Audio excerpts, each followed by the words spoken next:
Assalamu alaikum. Welcome to Questions on British Muslim TV with me, Mohammed Shafiq. We're broadcasting on Sky Channel 752 and across social media at British Muslim TV. Wherever you are joining us, a very warm welcome. Now, we want you to comment on the stories we're featuring. You can call us on 01924 231 083 or message us on the WhatsApp number, which is on the screen now. Now, if you're watching on Facebook, please post your comment and we'll share some of those comments throughout the programme. Now, the Prime Minister Boris Johnson has announced that the lifting of COVID restrictions on June the 21st has been postponed to July the 19th. This is due to the rise of the Delta variant across the country. Now, social distancing rules will continue. There'll be a review in 2 weeks, and if things improve, the restrictions may possibly be lifted on July the 5th. The Prime Minister Boris Johnson has also announced that the 30 people restrictions on weddings will be lifted from Monday, 21st of June, which is this coming Monday. But venues will have to ensure that they're COVID secure, with table-only service and social distancing, which will reduce numbers that can be accommodated based on venue sizes.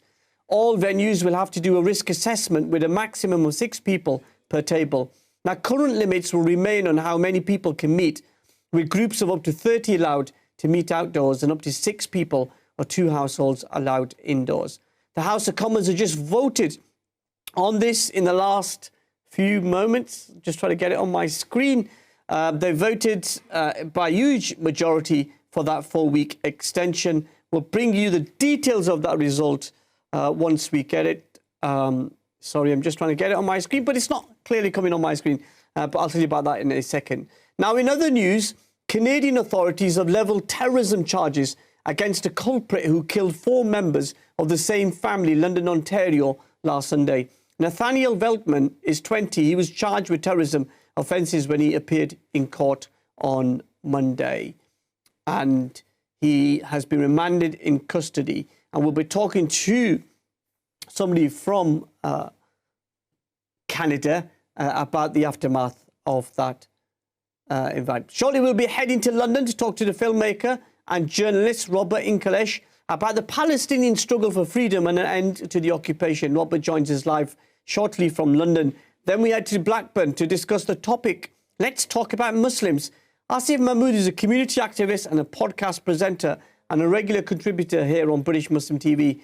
And then we finish off, as I said, in Canada to talk to the country's leading Muslim voices, Dr. Sabreena Ghaffar-Siddiqui, about Islamophobia, that terrorism, the terrorist attack in London, Ontario, and how are Canada and Canadians coping during these difficult times. Now, we want to hear you. Sorry, you want to get my words back in. We want to hear from you tonight. You can call us on 01924 231 083. You can message us on British Muslim TV across social media. Alternatively, you can send us a WhatsApp number. The number is on the screen. Now, the questions we're considering tonight: will Palestine ever be free? What do you feel about British Muslims? Islamophobia has led to a terrorist attack in Canada. What needs to change to stop Islamophobia? Please share your thoughts on 01924 231 083 or messages on WhatsApp or post on social media, and I'll read some of those comments throughout the programme. I promise to bring you that result in the House of Commons back in the 4-week extension. MPs voted 461 in favour of that 4-week extension. 60 MPs voted against, and obviously those regulations can now stay in place until the 19th of July. There was a large Tory rebellion against the move as well. Now, let's start with our first guest. In recent violence in Palestine, over 200 people were killed, including 67 children. Yes, the world was disgusted with what's going on in Palestine, but the root causes have been ignored for decades. On Sunday, Benjamin Netanyahu was deposed as Israeli Prime Minister after opposition parties won a vote of confidence in the Knesset, in which far-right Fatalia Bennett was sworn in as the new Prime Minister. Now, Robert Inlakesh is a journalist. He's a writer and political analyst who's lived and reported from the occupied Palestinian West Bank. In 2020, he completed his film titled The Steal of the Century. I'm pleased to say Robert is joining us live from London. Robert, a very warm welcome to the programme. Great honour to have you on. Thank you for having me. Firstly, what do you make of Netanyahu losing power and Fatalia Bennett as the new Prime Minister of Israel? Well, Naftali Bennett himself is actually further to the right than Netanyahu, in fact, and has made perhaps more extremist statements and has more extreme positions. But across the board, in terms of his impact, especially due to the fact that he's in a coalition government where he's in a power sharing agreement with Yair Lapid, who is more center of the Israeli political spectrum. Some would consider him center left. However, I don't think over here that we would consider his party as center left. He's sort of held to the position of basically keeping the policy with the Palestinians exactly the same as it was. That means to continue settlement expansion, to continue dispossessing Palestinians of their homes in East Jerusalem, the continuation of the bombardment of the Gaza Strip. And in fact, Naftali Bennett, on his second day on the job, okayed airstrikes on the Gaza Strip, which we saw last night or early in the morning, local time in Palestine, which struck the Gaza Strip and broke the ceasefire for the war, as it's being called, last month, the 11 days of conflict between the armed groups in Gaza and Israel. So we're seeing that already he's displaying signs of being very much like Netanyahu in his stance to the Palestinian people. Now, the Israelis would argue that they were responding to the fires, the balloon fires that were instigated from Gaza by Hamas and other Islamic Jihad and other groups. What would you say to that defense? Well, it's like me flicking a cigarette onto my neighbor's lawn, and it starts a fire on his lawn, and then he decides to blow up my house with a tank. It's not exactly something which is to be considered as tit for tat. And the Israelis as well, they've been flying drones into the Gaza Strip, of course, incursions with their D9 bulldozers across the fence, and have committed many different aggressive actions towards the Gaza Strip before this. And there has actually been balloons flown into the Israeli-held farmland before this as well. So that's not what broke the ceasefire. It was very clear that it was rockets that they were talking about, Carnet rocket strikes on Israeli troops, sniper fire on Israeli troops. And this was the rough understanding. However, I mean, they can try and argue it that way, that Palestinian youths basically firing up these balloons, which the balloons have objects which are fiery attached to them, and they drop in fields and cause fires as a way of putting pressure on Israel. But we also had to remember that the Israeli government just okayed and allowed for an extremist Israeli settler fascist march to take place in Jerusalem just before that. And so the balloons were a response to this. But if you were to believe what the BBC's been reporting, then they didn't even mention in their headline, nor did The Guardian, in fact. And the Daily Mail did mention it, to its credit, that there was a ceasefire, however, completely glossed over the facts there. But you wouldn't even know there was a ceasefire, because they just said Israeli airstrikes were committed in response to these incendiary balloons, as if there was no ceasefire, as if there was no fascist march of settlers screaming death to Arabs and insulting the Prophet Muhammad, peace be upon him, in the streets in Jerusalem, which is part of what started the escalations with the Gaza Strip last month anyway. So there's a lot of context there. And of course, these talking points that we hear repeated in Western media are largely just the Israeli military's propaganda. Yeah. Now, how significant, Robert, is the Israeli Arab political party RAM joining the coalition government? Well, this, in a way, it is a historic move that there has been a Palestinian Citizen of Israel party, which has been admitted to a government, because that's never happened in Israel before. And Israel and Israeli society, Israeli Jewish society, not Palestinians, citizens of Israel, are very much against this happening. But it is significant in that sense. However, his party is the only party in the coalition that has not been given a position in the cabinet. And so he has a limited sense of power. I think he's deputy minister in the prime minister's office, isn't he? He's been put into a position where he has a limited amount of power over what he's going to be able to actually achieve. I mean, we've given him sort of this ability to appear as if he's in a position of power. It's something that I think Israel's used as a propaganda point to try and say that, look, they're progressing. But if you look at the likes of, for instance, Victor Lieberman or Gideon Saar or Naftali Bennett and the rest of his Yamina party in of itself as well, that are in this coalition, it's not really a progressive change that we're seeing. But the Ram party being accepted in a way, it shows now that there are Arab parties which were formerly aligned with the joint list, it's now sort of divided, of course, are able to work inside the government. And that's becoming more acceptable. And I think that's also due to the pressure that was applied by Palestinian citizens of Israel last month, where we saw a massive general strike, which put real economic pressure on Israel, and of course, a lot of rioting. Yeah, sorry to interrupt, but that was one of the key questions I wanted to ask you. This was the first time that Palestinians, both in the occupied West Bank and Gaza, and Israeli Arabs joined to take on their cause. Was this a significant difference this time compared to previous conflicts? Yes, it was, absolutely. And the difference is that what you just noted, that all of the Palestinian people came together as a unified group. And so, for instance, the people in what's known as the 1948 territories or inside of Israel, Palestinian citizens of Israel, were, of course, protesting, were engaging in fights with Israelis, Israeli settler groups, Israeli forces, police forces, and of course, organizing general strikes. And they even organized a general strike which included workers from the occupied West Bank. Then we saw the West Bank sort of explode, and also Jerusalem in of itself as well. The people there stood up. So the armed groups in Gaza, unlike before, have been working hand in hand with the entire Palestinian population.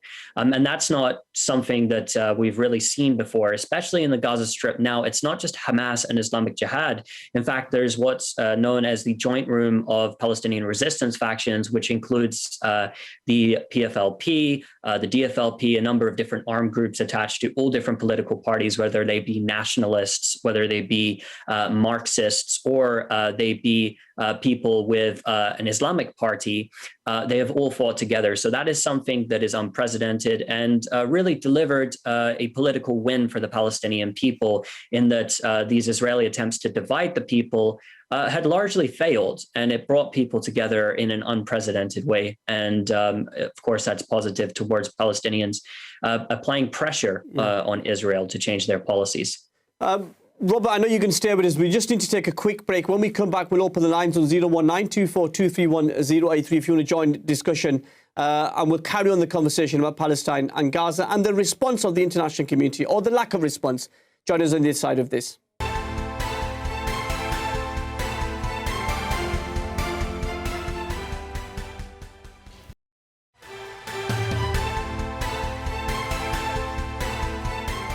Welcome back to Questions with me, Mohammed Shafiq, exclusively here on British Muslim TV. We're taking your calls now on 01924231083. You can get in touch with us on British Muslim TV on social media. Robert Inlakesh, filmmaker, journalist, is still with us. And Robert, just before the break, we were talking about that failure of the international community to do anything these past decades. What do you think the international community should be doing to make Palestinian state a reality? Well, it's about direct action. If you don't actually provide any reason for Israel to change its activity, it won't change its activity. And this is the same with anyone or any entity, any country which is committing a criminal action. Threats and UN resolutions aren't enough. I mean, there is sanctions which can be placed on Israel, or cutting, of course, ties with them. And then, of course, as well, on the more extreme end of the spectrum, there is military action that can be taken as well. These are all different options that can be taken. And I mentioned the military option there because when there is no solid economic action against a state for committing crimes, and there is not even a withdrawal of countries from certain agreements, and they're still aligning themselves, specifically Western countries we see, like the likes of Britain and the United States, which work hand in hand, as they do with other countries as well, aggressive regimes such as Saudi Arabia in the region. You need to apply pressure on them. If you don't, what's going to happen is that the local people who are being oppressed are going to have their backs up against the wall, and they're going to have to resort to violence. Especially, we saw the people of Palestine in 2018, 30th of March, start the Great Return March, which was a overwhelmingly non-violent demonstration. No Israelis were killed. No Israelis were significantly injured. 330 approximately Palestinians were killed, and around 30,000 Palestinians were injured in that. That did not make the international community budge. And so when the non-violent option is not responded to, when people are calling out for help, then there must be something placed upon a country. There must be, of course, the International Criminal Court investigation, which is allowed to go ahead. But even if we look at the international community and those who control the international community and have the veto power are the likes of the United States, so we'll focus on that. The United States is opposed to the ICC investigating not only Israel, but Hamas and other Palestinian armed groups for war crimes. So they need to allow Israel to be investigated by the ICC, and that to run its course, and the ICC to be able to have that jurisdiction and to be able to charge people who they have concluded or do conclude to have committed war crimes. And of course, go ahead with the option of targeted sanctions, if need be, against a country committing these violations, or at least withdraw from some agreements or place some sort of diplomatic pressure on them. As long as they don't place any diplomatic pressure upon Israel, they can condemn all day. Israel has no reason whatsoever to stop its crimes. It's quite comfortable committing the crimes that it commits every single day. Yeah, and you've spent some time in the West Bank living amongst the Palestinians. Tell us about that experience. Well, I mean, of course, when you're looking at the situation in the West Bank, it's an ongoing on-the-ground military occupation. So I've witnessed things like, for instance, attending demonstrations where children are shot with internationally banned bullets, being tear gassed in homes at nights with Palestinian families because the soldiers choose to raid the village and take their children. One of my good friends, for instance, 2 of his children have been taken by the Israeli military, are currently being held in torture interrogation centers in Al-Moscavia prison in Jerusalem right now. You'll see, for instance, if you go to a place called Al-Khalil, you'll see that there are segregated roads systems. Settlers are able to come in and take over certain Palestinian houses in different areas. Area C of the West Bank, it's virtually impossible for Palestinians to be able to get a permit to build their homes. So often their homes are destroyed. There's a number of different issues ongoing there. And to go through the crimes that I've just witnessed with my own eyes and which have happened to my own friends there would take all day to list. But it is a very horrific situation that is ongoing there. And the settlement expansion is something that's very obvious. And for anybody that goes to the West Bank and witnesses this on the ground, it's something that's very apparent that this is what B'Tselem, Israel's top human rights organization, and what Amnesty International, Human Rights Watch, describe as apartheid on the ground there, essentially. Yeah. Well, you know, in a sentence, what's so unique about the Palestinians? I think what is unique about the Palestinian people is their ability to put their suffering to the side and to be genuine, very warm people, and a people that are so incredibly resilient. No matter what you put in front of them, no matter how many you kill, no matter what you do to the Palestinian people, they're very resilient and also a very, very kind people, very hospitable. And anybody that goes to the occupied territories will experience this kindness, this warmth, and their determination not to just sit down as victims, but to get on with their lives and to be resilient and always hold close to their identity and fight for their freedom, essentially. Yeah. Now, in 2019, your film Steal of the Century was released. And viewers may remember former US President Donald Trump promised to have the deal of the century. What was so wrong with that American peace plan? Well, there's a number of different issues with that. We could go into the economic issues, of course, attached to that are the so-called peace deals. But if we want to look at just what I covered in my documentary, for instance, the Palestinians would not have a state under this so-called deal of the century. They would not have access to East Jerusalem and Masjid al-Aqsa, which is the third holiest site in Islam. They would not have the control over their own education system under Trump's plan. They would not be able to get rid of the settlements. The settlements would stay in place and they would continue to grow. They would not get access over their water resources, which are taken large part by the Israelis from underneath them.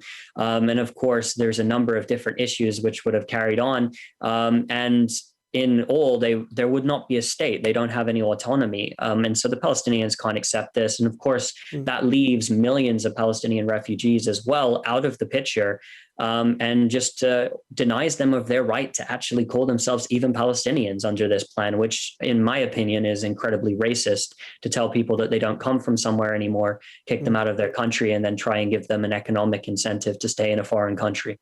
Yeah. And obviously that was something which hasn't happened in terms of implementation, in terms of deal. Let's take a call. If you want to join the discussion, 01924 231 083. Let's go to line one. Assalamu alaikum. You're live on British Muslim TV. Walaikum. Hi. Am I through? Yes, you're talking to Mohammed Shafiq. Hello. Yeah, it's quite depressing, isn't it? You know, Bibi, his name, is no longer there, 12-year reign. But I don't think with this new guy, I don't think he'll be any different, if not worse, because let's be honest now, in order for him to be re-elected, he's going to have to do a bit more than what Netanyahu did. So I only fear the worst, you know. So I don't know. It's really sad. It's going to go on like this for some time, I get the feeling. Yeah, thank you so much for your comment there, dear brother. You know, Robert, some people were claiming that Netanyahu engineered, obviously this is something he would deny, engineered the violence in Jerusalem and the violence and the military strikes in Gaza to strengthen his position and hand Julie Law's coalition negotiations. But that's backfired now. He's sat on the opposition benches. I think very much he did do that because he followed the settler base that he was sort of having as his backbone. And that includes the religious Zionism slate, which was backing him as close allies. And under that, you had figures like Bezalel Smotrich, and of course, more prominent in terms of the movements we saw on the ground of settlers in Jerusalem, is the head of Otzma Yehudit, Itamar Ben-Gvir, who was actually there yesterday on the extremist settler march with the settlers who were chanting death to Arabs. And so Netanyahu backed them. I don't think he understood the repercussions of what he was doing. I don't think he thought it would explode into such a massive escalation as it did. But definitely, I think he was seeking to try and shake things up, perhaps go to a fifth round of elections, and it massively backfired on him and really resulted for a symbolic defeat of Israel in that case, and a uniting of the Palestinian people on an unprecedented scale. So I do believe that he helped engineer, whether that was his intention or not, he definitely engineered the situation as we saw it evolve last month. Robert, can I ask a personal question? What drives you to do the work that you do, to amplify the voice of Palestinians, you know, to become somebody who gets attacked often? We follow each other on Twitter, targeted by pro-Israeli soccer accounts. Why do you keep doing what you do? Well, for instance, I'll just give you an example of my friend inside of the West Bank. Two of his sons, like I told you, are in military prisons right now. They're in torture interrogation cells. His eldest son was shot through the leg with live ammunition. His youngest son has been tear gassed. His wife has been abused inside of his house more times than he can count. He himself has been imprisoned and shot, all for nonviolent activism and showing people like members of the Labour Party around his village. And so for me to be silent about this, ever to be silent about this, is to sort of let down a lot of people that I know and what is happening to them. I can't be silent when their children are taken or these crimes are committed, especially when I have insider knowledge. And I know so much about this topic. I mean, to ignore this issue, this is one of the perhaps worst cases of human rights violations on the planet today. And if you look into this and you have any sort of connection, and even before I did go and travel and live in the occupied territories, it was something that mattered to me a lot. So it's about human rights and showing people to the best of my ability and as I see it, what is actually happening there, because there's a lack of real reporting going on as to what's happening on the ground in Palestine. And as long as there's so many lies told about what's happening there, I believe it is the duty of those who have been there, those people who know a lot about the region and know what's going on, to speak about what's happening and express what is going on. My final question, can you just tell us how people can watch that Steel of the Century film? Well, that's currently on my YouTube channel. That's probably the easiest way for you to see that. So if you search my name into YouTube, you'll probably see it on my YouTube channel. And it also broadcasted a while ago on Press TV. So for now, I think on my YouTube channel is probably the easiest way for you to view that. And it's for free. You don't have to pay anything for it. Well, Robert, thank you so much. You do some really important work, and I salute you, sir, and I wish you well for the future. Thank you so much, and thank you for having me. Thank you for coming, sir. Robert Inlakesh, who's a filmmaker and journalist, joining us live there from London. We'll shortly be heading to the great town, Lancashire, the great county of Lancashire, the great town, Blackburn, to talk to Asif Mahmud about what is going on in Blackburn. And the conversation, let's talk about Muslims, but from a Muslim perspective. Often conversations happening about Muslims. We're on Sky Channel 752. Join us on the other side of these very important messages. Assalamu alaikum wa rahmatullahi wa barakatuh.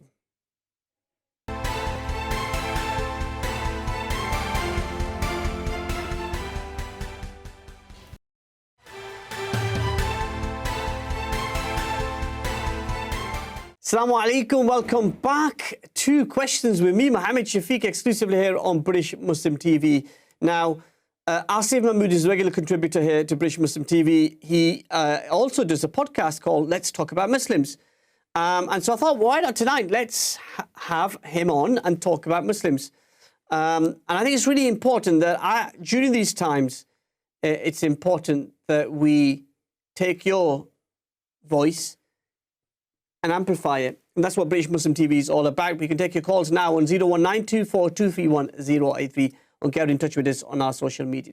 Now, Muslims have been part of the fabric of this country for decades. We've contributed to the strength of the nation. We've celebrated the successes in many industries and been the most giving community to the poor at home and abroad.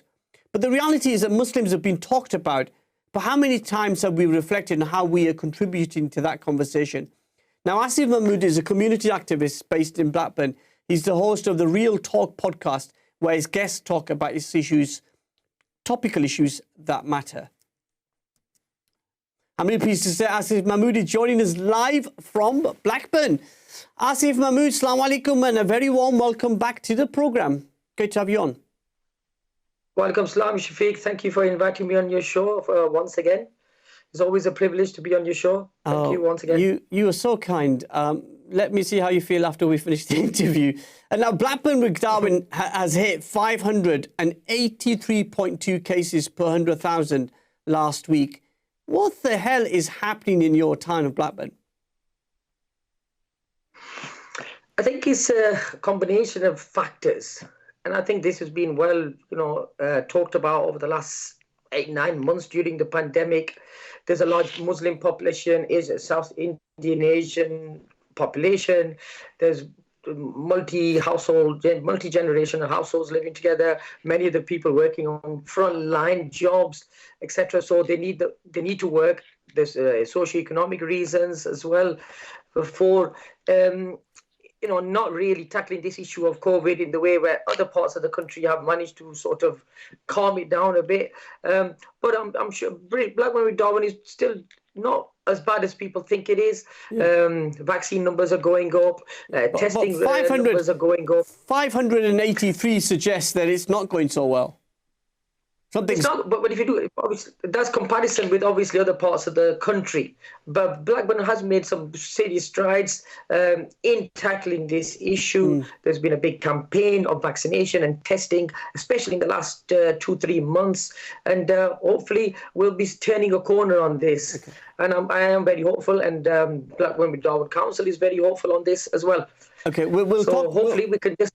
Yeah, we're sorry to interrupt there, Asif. We've just got a couple of callers waiting. We want to take them, and then inshallah we'll talk a bit more about what's going on in Blackburn before we move on to this topic about, let's talk about Muslims. Let's go to line 1. Assalamu alaikum, you're live on British Muslim TV. Hello. Wa alaikum salam. Wa alaikum salam.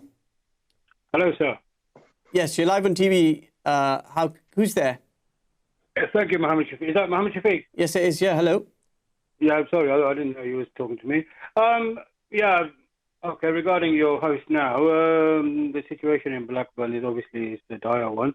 But as long as there's no hospitalizations and everybody's being vaccinated, then it should be okay. But really, I wanted to talk about the Palestinian issue. Yeah, sure. Go ahead. What do you think, Mohammed? You know, I've been watching you a lot. You know, you do a lot of political programs and a lot of, what should I say? The joy of being a presenter is that I get to ask you what you think. It's all about you, the viewers. So you tell me, how do you feel? I'm going to be impartial in these discussions, but well, yeah, tell us about how you're feeling. Well, obviously I feel, you know, very sad about the situation. But my question was, I wanted to pose a question to your previous host. Well, your previous guest, rather. What do you think now that Benjamin Netanyahu has been sacked after 12 years of bombing Palestinians and doing all this and doing all that? He wanted to save his face because of his corruption charges. Now, what do you think the new government is going to like? Because I don't think so, because only last night they bombed Gaza. That's my question. Okay, well, thank you so much for sharing your thoughts there and your question, right, in terms of how we do that. But yeah, I'm sure we will pick it up with Asif Mahmud, again, somebody who's been very active on this field later on in the programme. Now, Asif, we've got a large British, Indian and Pakistani community that live and work in Blackburn. And that Delta variant that is wreaking havoc on communities. What do you make of people complying with those restrictions that have been in place in Blackburn? I think if we were honest about it, generally speaking, most people have been compliant. Many of the people I come across have wearing masks, not meeting each other in close proximity, going to households, etc. But obviously, there's been a backdrop to this, how the government has handled all the situation from day one, from March onwards. There's been ambiguity with regards to the rules, whether to do with funerals, to do with weddings, gatherings, etc. And I think the government has to take primary responsibility for what has happened. And obviously, with the recent kind of leaks from Dominic Cummings, etc., about the PPE, etc., and all that stuff, I mean, there has to be serious questions. This is the government who is in charge, who is ultimately responsible for this. And I think over the space of about 15 months, there's been general compliance on this. Yes, there's been pockets of abuse of the rules, etc., but generally people have been compliant.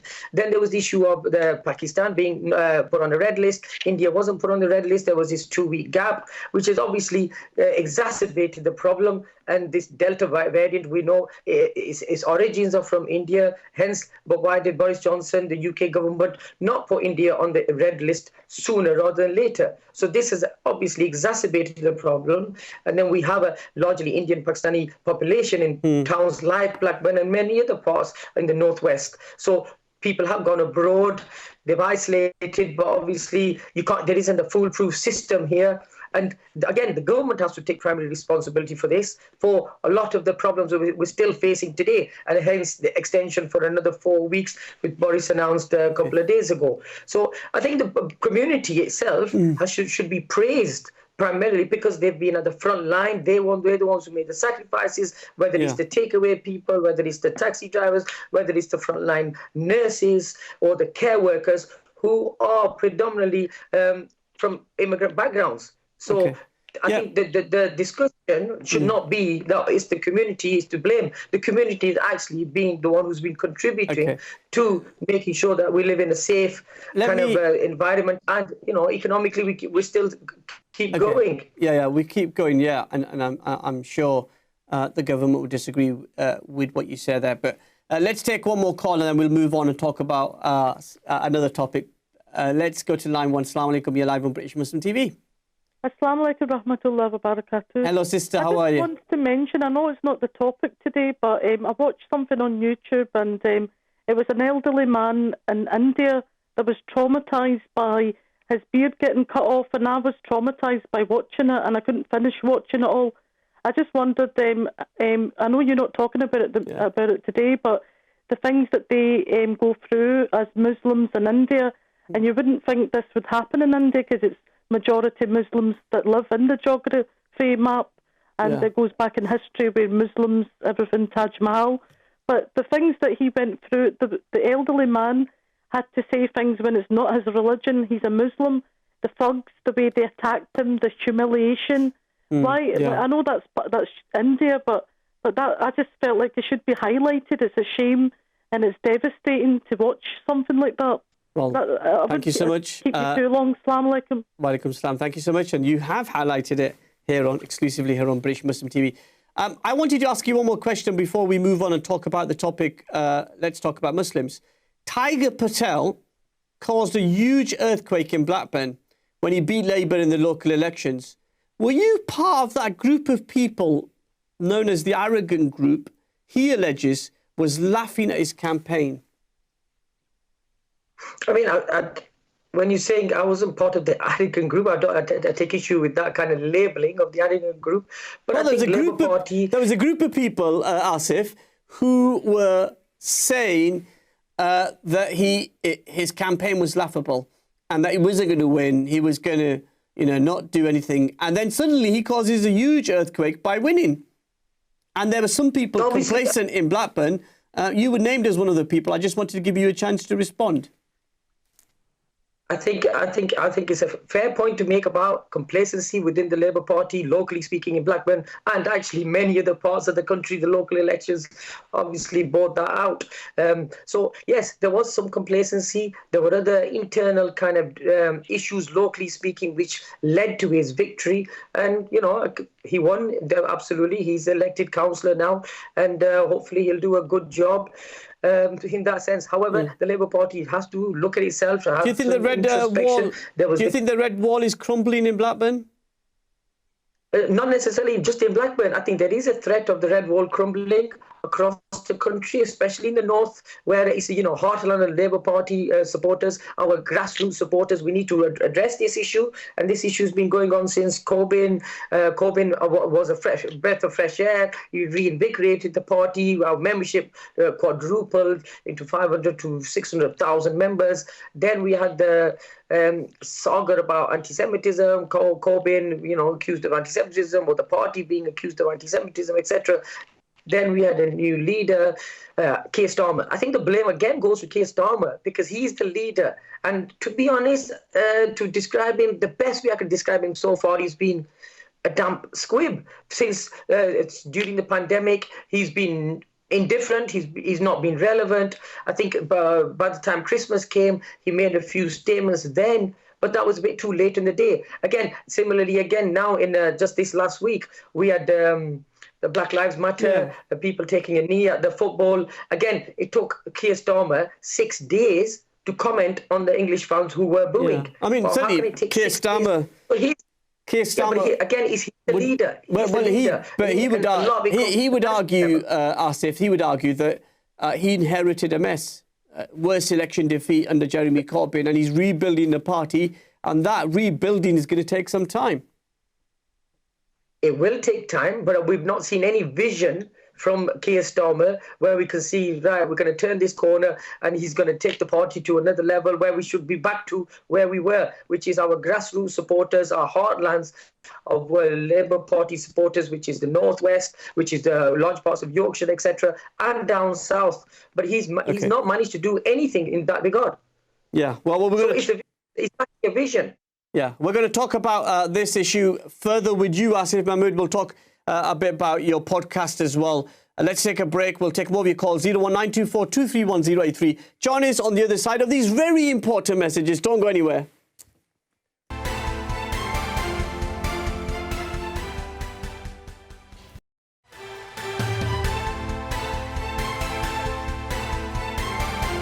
Assalamu alaikum, welcome back to Questions with me, Mohammed Shafiq. My exclusive guest is Asif Mahmud from Blackburn. Asif, just before the break, we were talking about the Labour Party and sort of Keir Starmer's leadership and the consequences of the Tory vote going up in Blackburn, but also in lots of those constituencies in former red wall seats.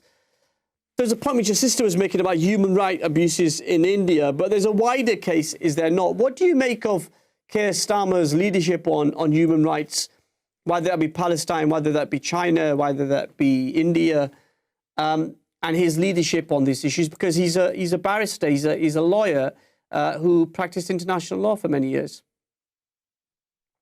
The Labour Party obviously has a rich, proud history when it comes to international policy, human rights, but I think change, the politics, the landscape has changed. People moving to the centre, but centre I think is now really a right-wing position because the lines have moved on where the centre sits. Now, Keir Starmer was elected as a person who was potentially electable. But however, what does electable mean in today's terms? Does he need to be populist? Does he need to appeal to the patriotism, the nationalism, which actually doesn't really fit well with the general Labour Party policy about being internationalist? So there are issues for Keir Starmer, there are issues for the Labour Party of how we position ourselves. How do we win back their votes? But unfortunately, there's many things going against us. There's the media. There's just a general move towards the right, whether it's to do with economics, whether it's to do with the politics, and it's something which we need to address. How we address it is up to the likes of Keir Starmer and the rest of the leadership to come up with a vision to appeal to the people about their humanity, about the ethics, and what we're supposed to be about, which is about a human race. We're supposed to be a global village, a global economy. So let's approach these issues from a global sense rather than from a very narrow nationalistic perspective. And the previous caller mentioned India. Yeah, please go ahead. The lady mentioned the incident in India. Now, again, this is indicative of what's been happening since 2001. Muslims have been made scapegoats around the world, whether it's in India, whether it's in many parts of Europe now, in France. We've had issues to do with headscarves. We've had issues to do with minarets in Switzerland. We had the riots back 10, 15 years ago in Oldham, Bradford, etc. These were all, and now Muslims are being portrayed, the perception is, the stereotype is, when Muslims are being portrayed as some people who are associated with terrorism, violence, or they just others, or their values are not compatible with Western Judeo-Christian values. But obviously all that is a right-wing kind of agenda, and it clearly is not the case. Muslims make a valuable contribution to society. Let's come on to that in a second. Address these issues. Yeah, let's come on to that in a second. Now, you are often described by people in Blackburn, but wider as well, as often very critical of the Muslim community. Why is that? I think that we do need to be self-critical. We need to have some introspection about ourselves, of how we come across. I mean, one of the points I would raise about this introspection and being critical of ourselves is in the sense that we seem to sometimes be very narrow and looking at issues from just solely a Muslim perspective. So we only seem to raise our heads above the parapet when we seem to think it's just a Muslim issue and we're the ones who are directly affected by this. But however, we need to have a wider perspective on things, whether it's the Extinction Rebellion, whether it's the Black Lives Matter, whether it's the LGBT community. We need to look at this from a holistic sense, and all these affect us as human beings, and we need to be more proactive and engage with the wider groups who are marginalized. And I think it's all the marginalized people who should be working together to address these collective issues, because we're not going to be able to address these issues on our own, because Muslims will not be able to just address Muslim issues. We need wider support on these issues. And ultimately, it's all about class. Class is a big issue in this country, about poverty, about social deprivation, about discrimination, about equality. These are the issues that we need to be addressing in a holistic sense, rather than just looking at it from a very narrow perspective. So where do British Muslims fail then? Well, I think in some respects, we need to just join in our civic engagement, in our joining in other causes which affect us equally as much as any other group of people. So I'll use the example of Extinction Rebellion. Now, obviously, in the last 2 years, that's taken up a pace, and a lot of people have got behind it. But as Muslims, environment is at the heart of our religion. So we should be part of that movement, Extinction Rebellion, rather than just being bystanders on it. We shouldn't be. We should be at the forefront of that movement, because our religion tells us to look after the environment, and it's key to our survival. So that's just one example. Another example, Black Lives Matter. Again, we need to be part of this, engaging with the other bigger causes, whether it's not just about Palestinians, it's not just about Rohingya, it's not just about Kashmir. It's about anybody who's facing persecution, discrimination, injustices. We should be supporting those people, whoever they may be, whatever color, whatever religion they are, because we should be there on a human rights basis and supporting them. Okay, that's my general point on that. Yeah, we're literally running out of time. I promise you we'll get you back in to talk about some of the other issues that we wanted to talk about. We're running out of time because we're coming close to the Azan in Maghrib in London and surrounding areas, and we need to go to that. So in a sense, just briefly, tell us a bit about the Real Talk podcast. The Real Talk podcast, we set it up about a year and a half ago, before COVID. We set it up to discuss real issues affecting the local people in Blackburn.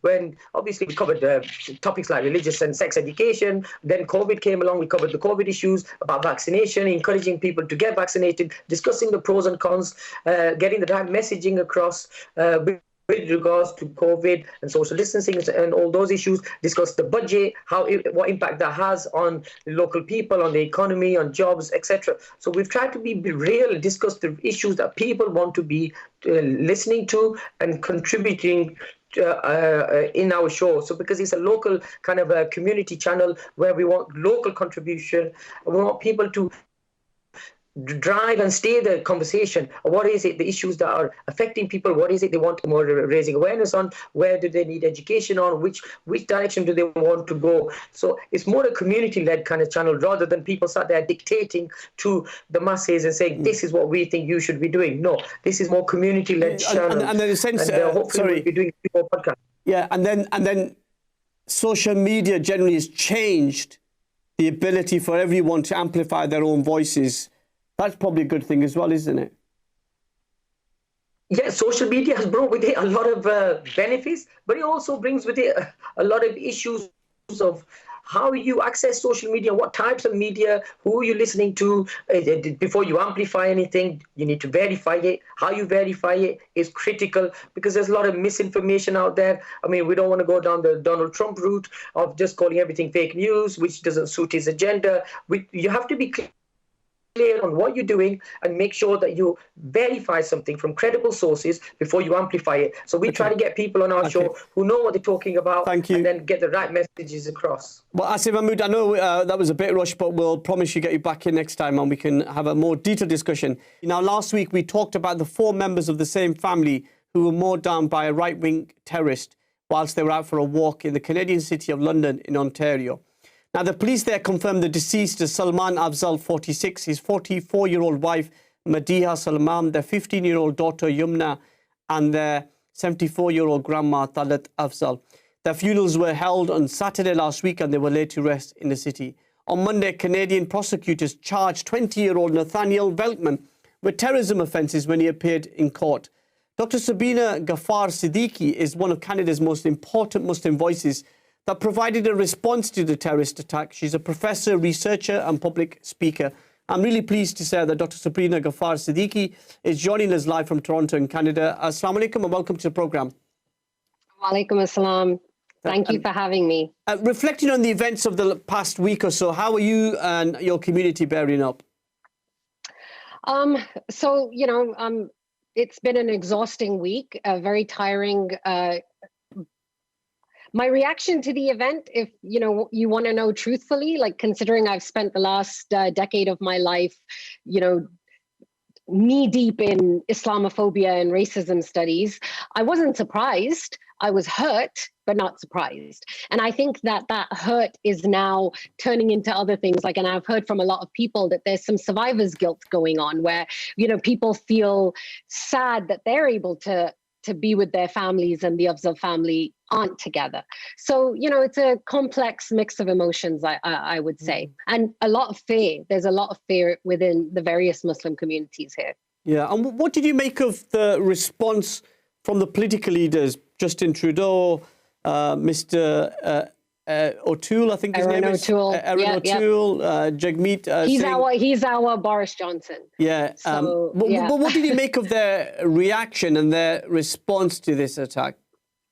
Pretty much exactly what one would expect, lip service, performative, very much saying all the things that they were expected to say in that situation. In fact, I don't know if you saw or, kind of viewed the vigil that took place, the first one. Yeah, I watched it. A lot of people complain. It was like a political event, A lot of people said that the event was hijacked by the politicians. Like they were tripping over themselves, to get up on the podium and just say a few words so that they could perform their support for Muslims in Canada. And I think generally the feeling is that, it was lip service, that it wasn't because, and I'll explain why, we were exactly here a few years ago. When the Quebec mosque shooting happened, there was shock and awe and outrage. And again, politicians, standing at the podium and giving speeches. And after that, I would say policy-wise, it got worse. It didn't get better. So people are even more frustrated and upset right now. And what did you make of the Canadian Muslim community response to this attack? There was an outpouring of love and support for the family, but why the Muslim community really standing up and amplifying their voice? Of course, people are going to come together in a time of grief and they're going to grieve together. That's what our faith teaches us. That's what the cultures that we all belong to, the various cultures, it teaches us to come together. So, that was pretty much expected. And, what I would say was unique and praiseworthy was, the way in which some people kind of stood up and advocated and really had to put their grief on display. And my first interview that I gave on CP24 here in Canada, it ended up going somewhat viral. People started sharing it, mostly non-Muslims. And the reason why they loved that interview so much was because I ended up crying on it. I wasn't able to hold my tears.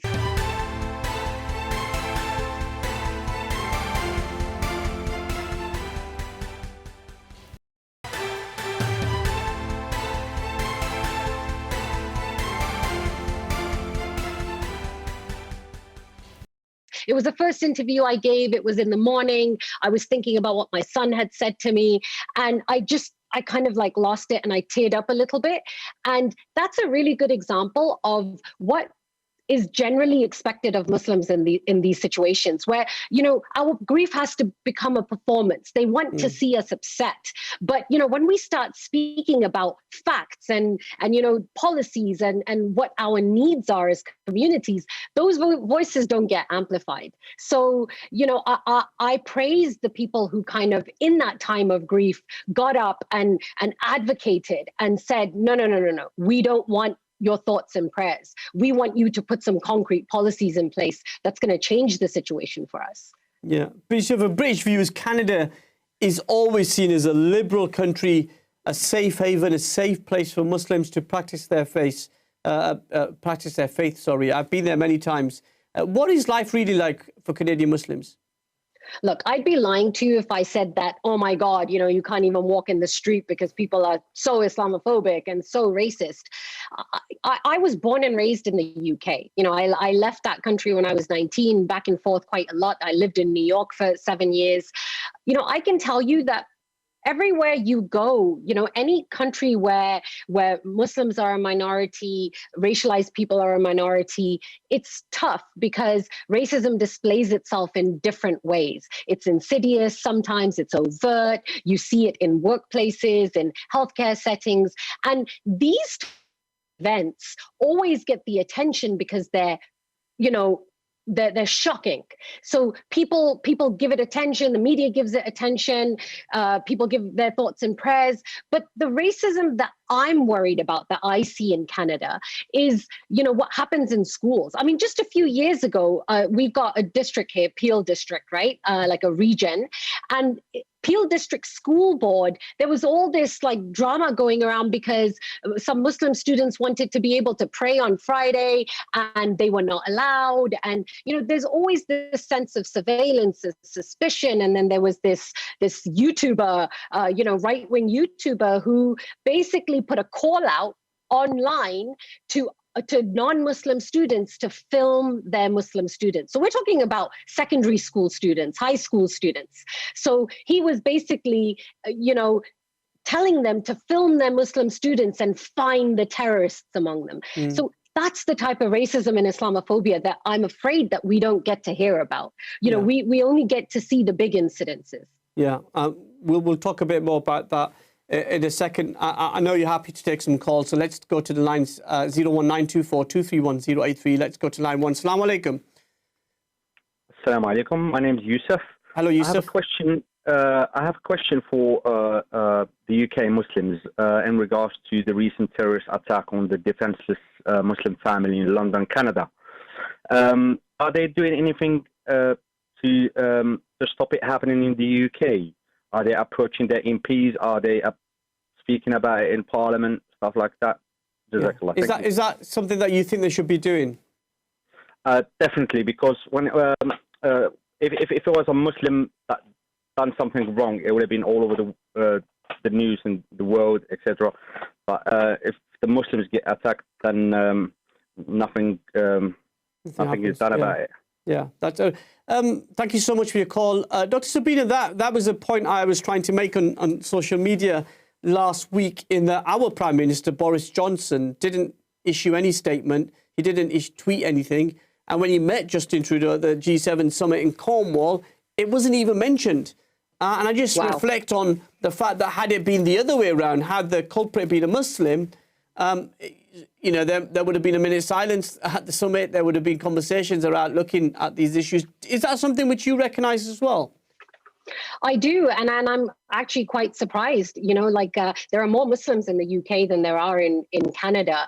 I think 5% in the UK, 5% of the UK population are Muslim, and that's based on all 2011 stats. Here, it's 3.2%. Again, I feel like that number is bigger now. So I feel like it was imperative for him to make a statement because that fear, we often talk about, like in my line of work, something called vicarious trauma. I don't know if you've heard of that word before, but what it means is that, when somebody who looks like you, like whether it's a faith identity, cultural identity, when you see them suffering or something happening to them, you basically feel the trauma because of that association. So the Muslims in the UK, I am sure, were equally traumatized as Canadian Muslims when they saw a Muslim, because look at this gentleman who called in, he sounded very concerned about something like that happening in the UK. So I just remember the morning after, so this was sort of the Monday, and then the Tuesday, obviously Monday was the day the story broke to the media, but on the Tuesday, it was a beautiful day. I walked my 6-year-old and 11-year-old to school, and the very first thing I did was to make sure that I was on the roadside and they were on the other side of the pavement. And in my mind, I'm already thinking, what would I do if a car came towards me? Where would I throw my children? How would I protect them? And people suffer, and we didn't have any reaction, if you like, apart from the leader of the opposition who addressed it. And again, I always say that it's the children who I really worry about, right, in this situation. So for Boris Johnson, even if it wasn't, the majority of the Muslim population, at least for the children, the youth, the kids who are, our children, the next generation, they're way more informed than we were at that age. They're online, they're listening to news, they know what's going on in the world. And, my 10-year-old knew about this, even if I had told him or not, he knew about it. And he's been having nightmares. Again, that vicarious trauma is something that every leader in every country should be worried about, because, especially when 5% of your population are Muslim, you should be giving a statement about something that happened to a Muslim family in Canada. Yeah, and Islamophobia has been amplified by politicians. Erin O'Toole, the leader of the Conservative Party in Canada, and others who voted against a motion, I think, from a Liberal politician in Parliament to kind of deal with Islamophobia. That was voted down. It was kind of hijacked into sort of a right-wing sort of, conversation that somehow people want to silence criticism of Islam. Is that self-reflection going on in Canada now with those politicians who are thinking twice? Yes, yeah. I wouldn't say there's some self-reflection. I think it's like PR management, right? Like it's more so like, okay, well, this is going to make us look really bad because this is the buzz right now. It's trending, right? Just like Black Lives Matter was trending last August. And all of a sudden, everybody jumped on board, because if they didn't, it was it was a matter of their reputation. So right now, this is trending. People are talking about it. And again, being someone who's studied this, who's looked at hate crimes is another thing I'd like us to talk about. Most of the policies that are made, created, whether they're blocked, whether they're put forward, they're based on statistics, on hate crime statistics, which are exceptionally flawed in Canada. I don't know how it works in the UK, but in Canada, if somebody is a Black Muslim and they are, they experience racism and somebody calls them the N-word and a terrorist, if they go to the police, they can only check the racism box or the Islamophobia or the faith-based hate box. So you can imagine that it's up to the police officer to click whichever box that he thinks is the most appropriate. And because 88% of Muslims in Canada are racialized, most of the time, any experience they have gets considered racism and not faith-based racism or anti-Muslim.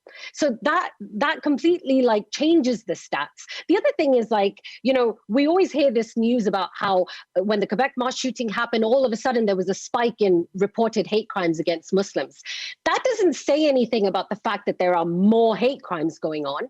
All it's saying is that people are reporting it more. So naturally, after an incident, people are a bit more scared, a bit more vigilant. They're looking around, they're paying more attention, and they're worried, so they report something that they wouldn't have reported a month ago.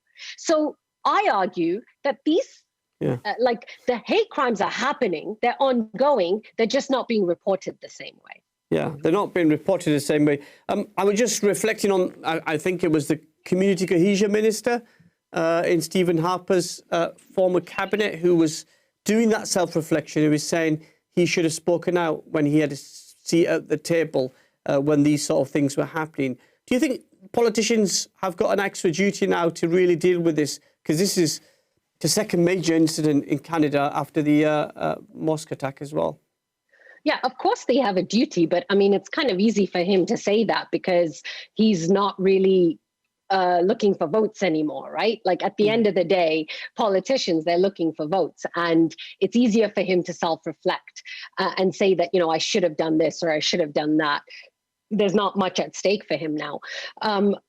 I think, again, we are going to hear some positive kind of, we're going to hear promises from people, from all parties. We're going to have a lot of passion about doing something, because as you know, on Friday, I think it was that they passed they passed a motion to recognize Islamophobia, to have an Islamophobia summit, right? So that we can look into it.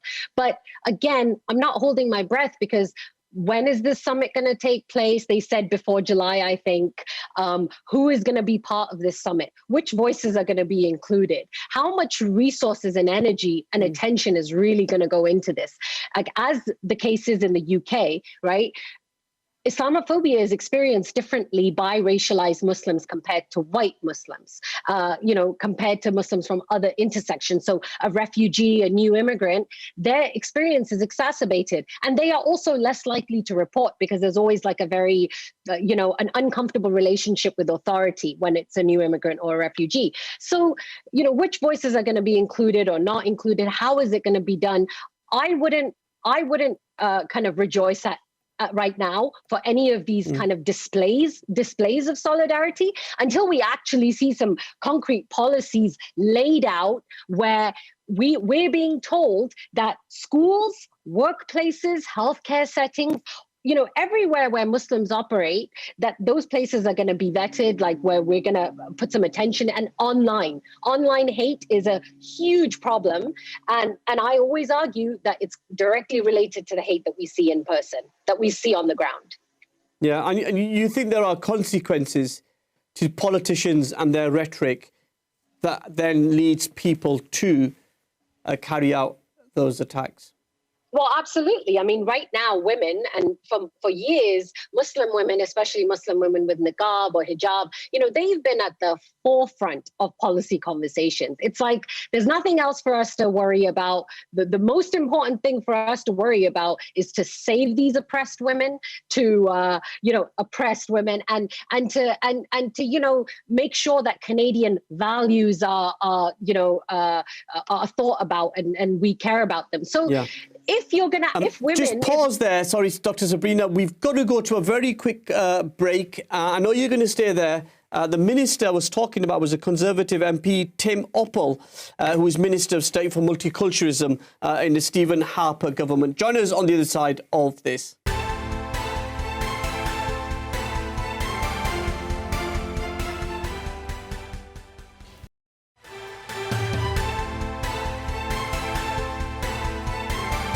Assalamu alaikum, welcome back to Questions with me, Mohammed Shafiq, exclusive here on British Muslim TV. Dr. Sabreena Ghaffar-Siddiqui is joining us live from Toronto.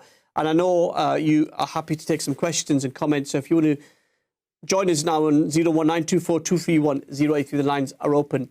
Now, we were talking just before the break at time Canadian politicians have engaged in that anti-Muslim rhetoric. Muslims in Canada are feeling scared and angry. What can we say to the Muslim community in Canada to reassure them that your community, your country will get through this? It's actually, that's a very difficult question. I don't consider myself a spiritual leader of any sort. I think right now is a really good time for us to come together and lean on our faith and our spirituality to get us through this. I don't think any leader, any political leader can help us get through this. We need to kind of lean on each other, at least emotionally, to get through it. And then to strategize on how we tackle Islamophobia and how we tackle racism within our own communities. And I'm going to kind of piggyback off of some of the things that Asif, your previous guest, said, that I would advise Muslims to be very much involved in the discrimination and like the advocacy and the activism for other communities as well, because it really does impact us. In some way or another, we are all connected. Yeah. And we're talking about this summit, which is going to happen sometime in July on Islamophobia. Now, if you're invited and you're in that room, I don't know why you shouldn't be invited. Powerful contribution that you're making tonight. But what would you say are the key issues to defeat Islamophobia, and what are the solutions? So I think one of the key issues is what we're seeing with online hate. And I've said this before as well, that, if anything, I feel like the pandemic has acted like a catalyst, right, for making us more so live in these bubbles, in these social media bubbles. People were a lot more active in physical spaces, in the community. But because of the pandemic, because of the lockdown, people have kind of moved more so online. So any kind of extremism or radicalization that we were seeing, and I always say that, when it comes to extremism and radicalization, I know in the UK, it's always been considered to be a Muslim problem, right? But the conversation needs to shift, where we need to start thinking about extremism and radicalization as not having a faith, not having a culture, not having a community attached to it. Really, anybody could become extremist or radical in an ideology, a political ideology, and right-wing, white supremacist terrorism, extremism, radicalization, which very much happens online, is a huge problem. So in order for us to prevent attacks like these happening, we need to really clamp down on these online hate groups, on the comments that people make online that they get away with. We need to criminalize, you know, some of the behaviors, like the threats that people make online.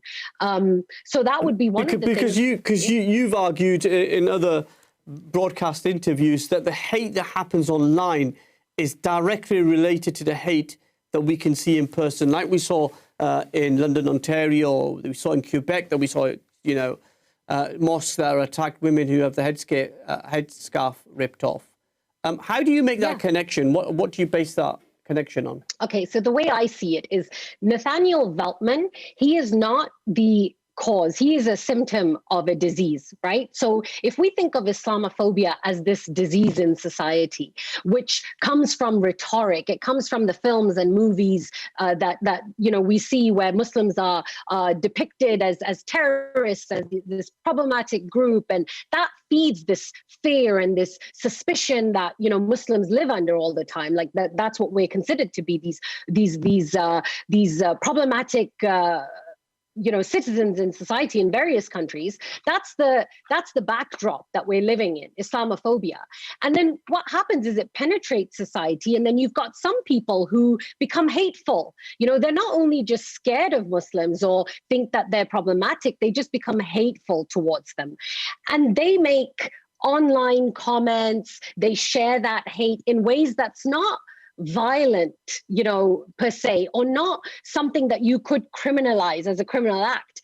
But then the Nathaniel Veltmans of society watch those videos. They listen to those comments. They go into those forums, and they become radicalized by those ideas, by those conversations, and they become emboldened, right? So Nathaniel Veltman and the likes of him, they are a minority, right? That is a fringe. That's not, you know, I'm not here to tell you that we need to be scared because every white person wants to kill us. No, and even within white supremacist ideology and people who kind of fall under that, not everyone's going to try and kill Muslims. They're going to hate them, but they're going to display that hate in very different ways. It might show up in like hiring practices, in medical care practices. You know, it might show up in schools.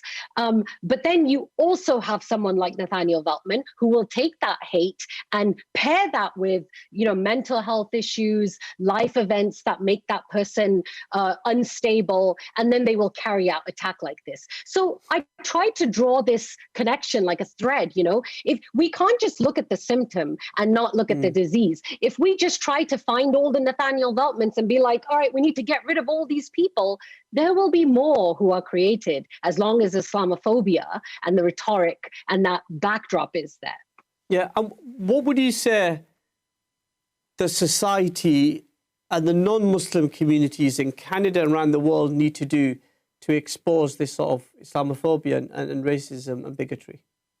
I think silence is a big problem, right? Like to be a bystander and not to act with integrity in situations where you see someone being spoken to in a bad way, or if you're in an office and you know that somebody is discriminating against someone in a hiring situation, right? And for you to not speak up, that is being a bystander. To be an upstander, you would kind of jump in and say something. So, again, this is not the time for people to put a green ribbon on their profile and to write posts saying, I'm so sorry, I'm here with you.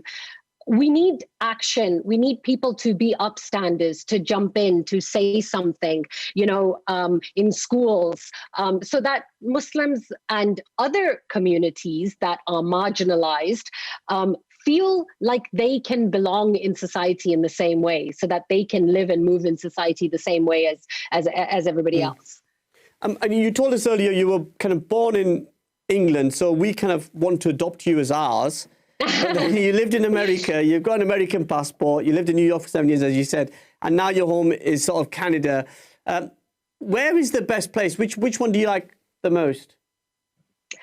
It's a really interesting question. You know, I grew up in England, and I would say that the most overt racism that I have faced was in England, and that could also be because I was a child, right? So up until the age of like 19, and even when I've gone back so many times, I've always felt like there was this kind of strange overt racism in England. You know, especially towards South Asians, but also towards Muslims. In America, I actually felt the least racism. And in Canada, it's like in between the other two, where there is that kind of very colonial mentality. And this is what I wanted to get to. Like, colonialism plays a big part, right? Britain, with its arrogance and what it's done to countries like India and Pakistan, like India, you know, like my ancestral land, that colonization has turned into a mind colonization, where I find a lot of us are still colonized, right? And that racism has changed in many ways. And Canada, many people don't know, but it is a colonial settler nation. So by its history, it has a very ugly, dirty past. I don't know if you guys have been reading the news of the 215 plus 105 Indigenous children's bodies that were discovered in a mass grave, right? So that's a very ugly past that Canada lives with. So I would say it's in between. I can't really tell you where is the best place to live. Every single one of them needs work, but in different ways.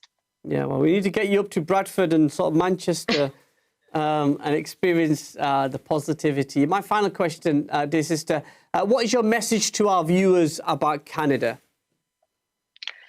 I would say, like, you know, I'm not a very nationalistic person. A lot of that has to do with the fact that I have like a very complicated, you know, ethnic identity myself, like Afghanistan, Pakistan, UK, US, like, you know, all these places I've belonged to. I ended up deciding that I don't really have to have a national identity. You know, I can be a citizen of the world and feel like I can relate to all these countries that I've been a part of. I find nationalism to actually be very problematic. You know, whenever you are too proud of a place that you belong to, it blinds you to the problems of that place. So when people feel too proud as Canadians, it blinds them to the problems, the past, the history, and the ongoing oppression that takes place. And I think it's the same in the UK. A lot of times immigrants, they come and they feel so grateful that they've been taken out of one system of oppression and placed into a different system of oppression, but one that, you know, impacts them less in some way. You know what I mean? So I feel like, you know, we need to be more critical of the places that we're a part of. You can love where you live. Like, I love living in Canada. This is where my husband was born and raised, and my children, you know, are Canadian. But I'm always looking to every place I have belonged to with a critical lens. And that includes Pakistan, Afghanistan. You know, I can love these places, but I can also pinpoint things that are problematic that we need to talk about. Well, thank you so much. I found the conversation really fascinating and educating. Thank you so much, Dr. Sabreena Ghaffar-Siddiqui. Give my love and salam to your family, and God keep you safe. Thank you so much. Thank you, Jazakallah. Thank you, Walaikum Salam. That was Dr. Sabreena Ghaffar-Siddiqui joining us live from the city of Toronto in Canada, where the country is coming to terms with another terrorist attack, this time targeted against Muslims.